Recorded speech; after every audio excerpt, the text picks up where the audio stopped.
Konspirasi di balik kasus Munir.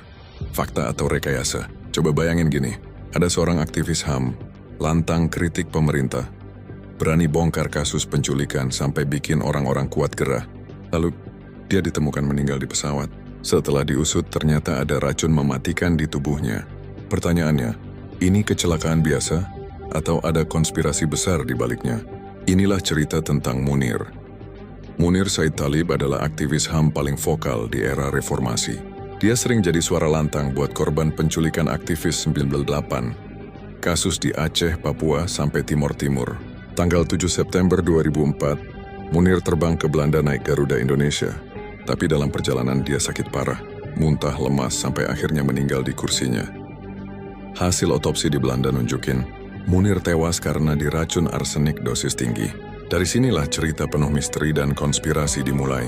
Bagian 1, fakta yang sulit dibantah. Pertama, racun arsenik itu nyata dan hasilnya jelas.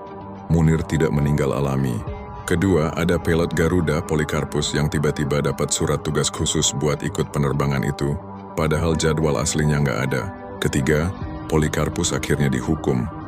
Tapi banyak pihak percaya, dia cuma pion kecil dalam permainan besar. Kenapa? Karena ada dokumen penting yang tiba-tiba hilang. Ada komunikasi telepon pejabat yang nggak pernah diproses, dan ada saksi yang tiba-tiba lupa ingatan.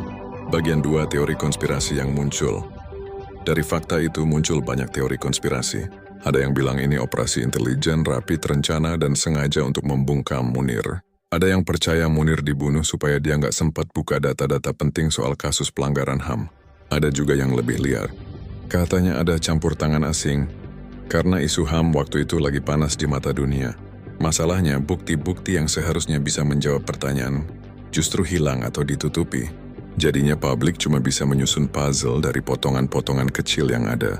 Bagian 3, fakta versus rekayasa. Sekarang mari kita bedah, apakah semua ini fakta atau cuma rekayasa? Kalau dibilang rekayasa, jelas susah diterima. Racun arsenik di tubuh Munir itu fakta ilmiah. Tapi kalau kita bilang ini konspirasi besar, sayangnya buktinya nggak pernah dibuka terang-terangan di pengadilan. Yang jelas ada kejanggalan yang nggak bisa diabaikan. Kenapa dokumen bisa hilang?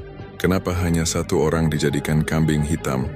Dan kenapa kasus ini kayak berhenti di tengah jalan? Bagian 4. Kenapa Munir jadi target? Jawabannya simple. Karena Munir terlalu berani. Dia bukan cuma aktivis biasa. Dia punya data, punya jaringan, dan dia berani sebut nama orang-orang kuat. Buat sebagian pihak, Munir adalah ancaman. Dan dalam politik, ancaman seringkali dibungkam dengan cara yang paling ekstrim. Kasus Munir udah lewat hampir 2 dekade, tapi rasa keadilannya belum datang juga. Apakah ini konspirasi besar atau sekadar kelalaian yang ditutup-tutupi? Kita mungkin nggak tahu jawaban pastinya sekarang. Tapi satu hal jelas, nama Munir akan selalu hidup. Jadi simbol perjuangan HAM dan pengingat bahwa kebenaran nggak bisa selamanya ditutupi. Kalau menurut kamu ini fakta konspirasi atau rekayasa politik, tulis pendapatmu di komentar.